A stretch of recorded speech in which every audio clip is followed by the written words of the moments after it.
For Time to Change, we delivered 4 comedy courses. 2 of these were for general public communities. One was specifically for LGBT and one for BME participants. So we offered the places out to local communities. Half of these were people with lived experience of mental ill health and half for people without. So there was a crossing of the 2 backgrounds. There was a few kind of stages that we wanted to achieve, which we did brilliantly. The first one was getting people who'd never done comedy before. I've always wanted to do stand-up, but I always thought, I can't do that. And I thought to myself, I am never going to be able to do this. I'm never going to be able to do stand-up. This is kind of completely out of my comfort zone. To do their own comedy and then get a community audience to come in, and that would be a platform for the volunteers to talk to people in the intervals. Tried to make it so that people who've got experience of mental ill health would feel welcome to come along and do their thing. But people didn't have to talk about mental health. If they wanted to, they could, but it wasn't really about that. It was more about everybody feeling they could be there, feeling comfortable and do comedy. I'm a mental health nurse and I decided to participate in the 6-week comedy course.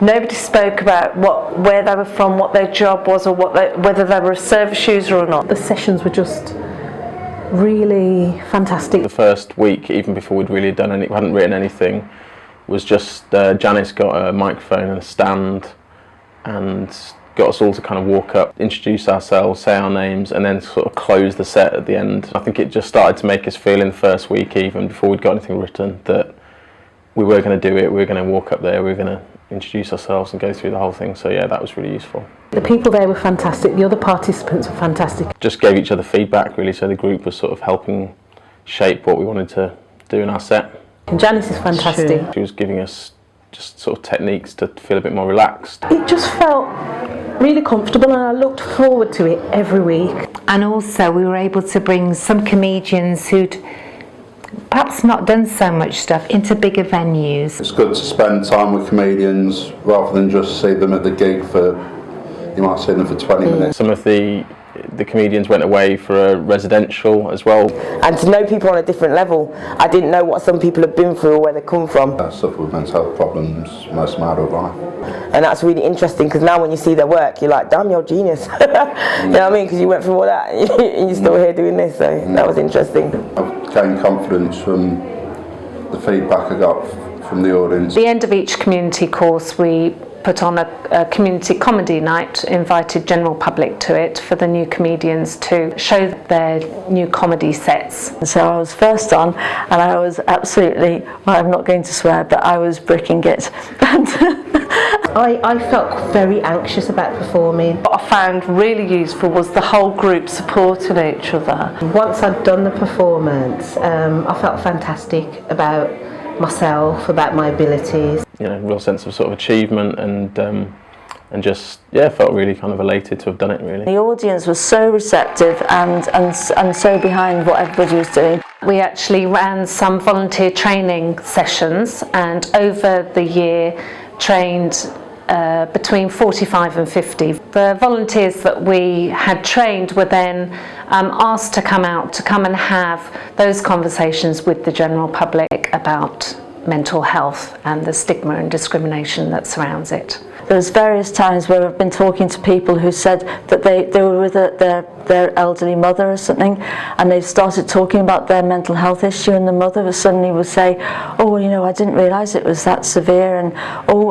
it has opened up, it did make a change. And I had a really amazing conversation with a lady who hadn't left the house for most part of the year, who'd had huge amounts of issues, and she decided she was going to get out for the first time for her daughter.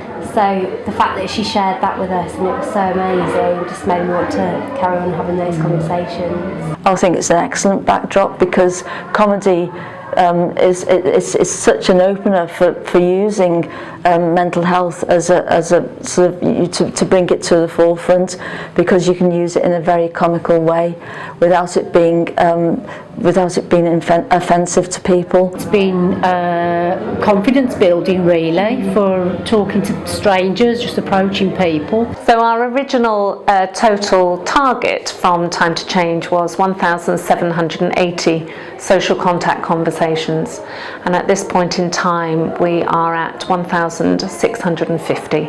So we are just about there, which we're very pleased about.